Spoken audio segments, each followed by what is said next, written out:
నల్ల రాయి క్వారీలతో పంటలు నష్టం, గగ్గోలు పెడుతున్న రైతన్నలు. వందలది ఎకరాలు బూడిద పాలు, క్వారీలు బూడిదతో చేతికొచ్చిన పంటలు మట్టిపాలు. క్వారీ నిర్వాహకులు నిర్లక్ష్యపు తీరు, పట్టించుకోని మైనింగ్ అధికారులు. కార్వి వద్ద నిరసనకు దిగిన రైతులు, పొలాలకు వెళ్లే రహదారి మట్టి, దుమ్ముతో నరకపాయం. క్వారీలను తొలగించాలని రైతులు ఆవేదన.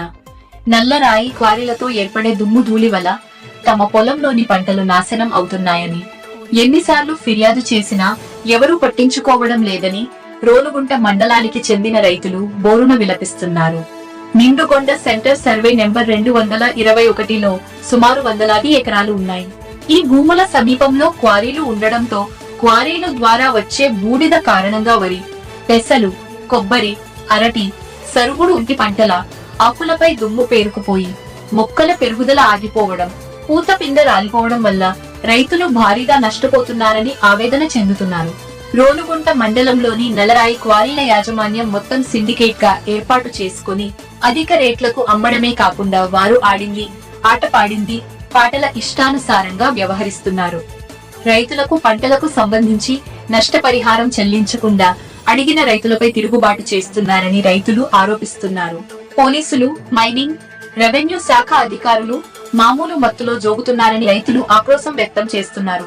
నల్లరాయి క్వారీల వల్ల రోలుగుంట, నిండుగొండ, వెలంకాయలపాలెం, కొండపాలెం, కె నాయుడుపాలెం తదితర గ్రామాల రైతులు, ప్రజలు తీవ్ర ఇబ్బందులు పడుతున్నారని పేర్కొంటున్నారు. పంట పొలాలతో పాటు పశువులు, ప్రజలు తీవ్ర అనారోగ్యాలకు గురవుతున్నారని వారు ఆవేదన వ్యక్తం చేస్తున్నారు. ఇప్పటికైనా ఉన్నత అధికారులు స్పందించి రైతులకు న్యాయం చేకూర్చాలని వారు వేడుకుంటున్నారు. సార్, నా పేరు కోటేశ్వరం అండి. అనకాపల్లి జిల్లా రోల్గొండ మండలం, రోల్గొండ రెవెన్యూ. ఇక్కడ చుట్టుపక్కల రైతులు ఉన్నారు. వ్యవసాయం భూములు ఇక్కడ బంగారం పండుతుందండి. నేనైతే ఎక్కువ చెరుకు, వరి ఎక్కువ పండించాను సార్. సుమారుగా నేను ఇక్కడ ల్యాండ్ సుమారు నేనైతే వ్యవసాయంలోకి వచ్చి సుమారు 10 సంవత్సరాల దాకా నేను వ్యవసాయం చేస్తున్నాను. చెరుకు పండించండి. ఈ కెసర్లు సుమారుగా 6 సంవత్సరాలు 7 సంవత్సరాలు అవుతున్నాయి.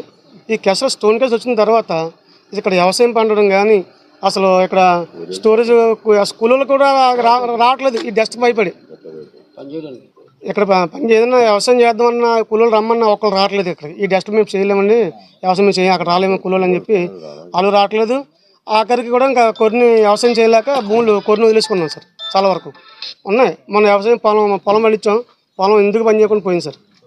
ఒక వస్తా కూడా పొలం లేదు.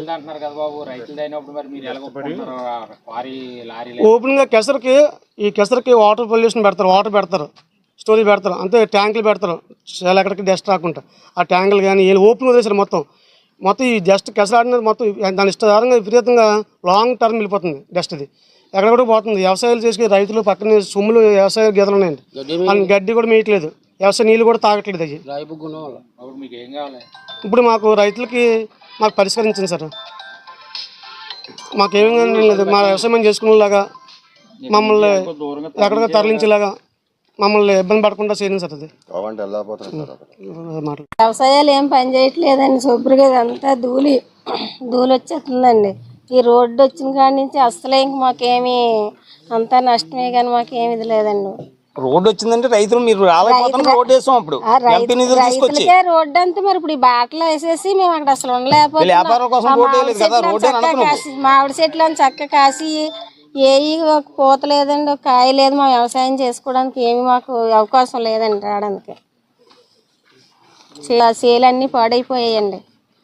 ఏదో కొంచెం అంత వ్యవసాయం చేసి పండించుకొని ఇది చేసుకుంటేవారు. ఇప్పుడు వ్యవసాయం లేదండి మాకు. ఇంకా చేలోకి రావడానికి ఇష్టపడలేదు. ఇంకా ఎలా బతకాలండి మేము? రోలుగుంట గ్రామం, రోలుగుంట గ్రామ పంచాయతీ, రోలుగుంట రెవెన్యూ అండి. ఇది అనకాపల్లి జిల్లా, ఆంధ్రప్రదేశ్ అండి. ఇక్కడ సర్వే నెంబర్ 221. ఇది ప్రాచీన కాలం నుంచి వ్యవసాయ భూములండి. గత 1912 నుంచి మా తాతల కాలం నుంచి అప్పచెప్పిన భూములండి, వ్యవసాయ భూములండి. 2016 వరకు ఇక్కడ ప్రశాంత వాతావరణం ఉండేదండి. స్టోన్ క్రషర్లు ఎస్టాబ్లిష్ చేశారండి. స్టోన్ క్రషర్లు ఎస్టాబ్లిష్ చేసిన తర్వాత స్టోన్ క్రషర్ల తాలూకా డస్ట్ వేస్టేజ్ ఏదైతే ఉందో వేస్టేజ్ అంతా రైతుల తాలూకు భూములకి రావడం జరుగుతుంది. రైతులు చాలాసార్లు చెప్పడం జరిగింది. వీళ్ళు కంట్రోల్ చేసుకునే పనిలో వీళ్ళు స్టోన్ క్రషర్ల వాళ్ళు విఫలమయ్యారండి. ప్రధానంగా జమీలియా స్టోన్ క్రషర్ వాళ్ళు, తర్వాత సాదిక్ గారు, తర్వాత అరుణాచలం సూర్యనారాయణ గారు, వీళ్ళు ఏంటంటే ఇష్టారాజ్యంగా day and night 24 hours day and night 365 రోజులు. అప్పలనాయుడు గారి క్రషరు, సాయి ఆదిత్య చుట్టుపక్కల క్రషర్లు సుమారుగా 6-7 క్రషర్లు ఉన్నాయండి. ఈ క్రషర్ల తాలూకా బాధితులు ఏంటంటే రైతులు సుమారుగా ఒక 100 ఎకరాల పైనే రైతులు పూర్వం మిర్చి, చెరుకు, రకరకాల కాయగూరలు ఆకుకూరలు పండించుకునేవారండి. ఈవేళ ఈ రైతులందరికీ చేతులు ఇరిపోయినట్టు కాళ్ళు ఇరిపోయినట్టు ఉపాధి లేకుండా పోయిందండి. ఈ డస్ట్ ఏదైతే ఉందో, క్రషర్ల నుంచి వచ్చే అవుట్పుట్ ఏదైతే ఉందో వేస్టేజ్, ఆ వేస్టేజ్ అనేది రైతుల తాలూకు భూముల మీద వదిలేయడం వల్ల ఈ రైతులు తీవ్రంగా నష్టపోతున్నారండి. ఈ రైతులకు ఎటువంటి నష్టపరిహారాలు కానీ పరిష్కార మార్గాలు కానీ ఏమీ చూపించట్లేదు. గతం నుంచి వీళ్ళు తహసీల్దార్ గారి దగ్గరికి, ఆర్డీఓ దగ్గరికి, ఆఫీసుల దగ్గరికి వెళ్ళి ధర్నాలు చేశారు. ధర్నాలు చేసినా ఏ విధమైన ఉపయోగం లేదు. దయచేసి ఈ రైతుల తాలూకు సమస్యలు పరిష్కారం చేసి ఈ క్రషర్లో సాధ్యమైనంత వరకు ఇక్కడి నుంచి తరలిస్తే ఈ రైతులందరూ పంటలు పండించి ఏదో మార్కెట్కి పంపిస్తారని వీళ్ళందరూ దృఢ నిశ్చయంతో ఉన్నారు. దయచేసి ఈ క్రషర్లో ఆఫ్ చేయవలసిందిగా మేము కోరుతున్నాం సార్. రైతులందరూ సుమారుగా 100కు పైన రైతులు నష్టపోతున్నారండి. ఒక్క స్టోన్ క్రషరు ఒక ఆయన బాగుపడుతున్నాడండి. ఇక్కడ చుట్టుపక్కల 100 మంది రైతులు నష్టపోతున్నారండి. ఇది ఎక్కడ న్యాయం ఒకసారి ఆలోచించి మాకు సమస్యకి పరిష్కారం చేస్తారని కోరుతున్నానండి. రాజా, నా రోలుగుంట మండలంలో క్రషర్ యాజమాన్యం మాట్లాడుతున్నాను. ఇక్కడ ఏంటంటే మాకు క్రషర్ ఉంది. ఈ క్రషర్కి అన్ని పర్మిషన్స్ ఉన్నాయి. పొల్యూషన్ బోర్డు అవన్నీ ఫ్యాక్టరీస్ అన్నీ మా దగ్గర ఉన్నాయి. అన్నీ పెట్టుకొని నడుపుతున్నాము.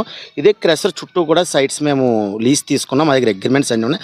వాళ్ళకి లీజ్ తీసుకున్నా సరే సైట్స్ వాళ్ళ హ్యాండ్ ఓవర్లో వదిలేసాం. వాళ్ళే పండించుకుంటున్నారు. వాళ్ళకి సంవత్సరము వాళ్ళకి దాని నష్టపరిహారం ఇస్తున్నాము. ప్రతిదీ కూడా మా దగ్గర అగ్రిమెంట్ ఉంది. అదే రోడ్డు పరంగా అంటున్నారంటే తడుపుతున్నాము. కాదు 2 days నుంచి వెహికల్ ఆగింది. అది కూడా రిపేర్ చేస్తున్నాము. అది కూడా ఇక్కడ నుంచి పంపిస్తే తడుపుతాం. ఏ ప్రాబ్లం లేకుండా, రైతులకు ఏ ప్రాబ్లం లేకుండా చూసుకుంటాం. ఇప్పుడు రైతులు పంటల ఆ నష్టపరిహారం కింద మేము సంవత్సరం ఇస్తున్నామండి. మా సైట్ పక్కన ఉన్న భూములకు ఇస్తున్నామండి మేము.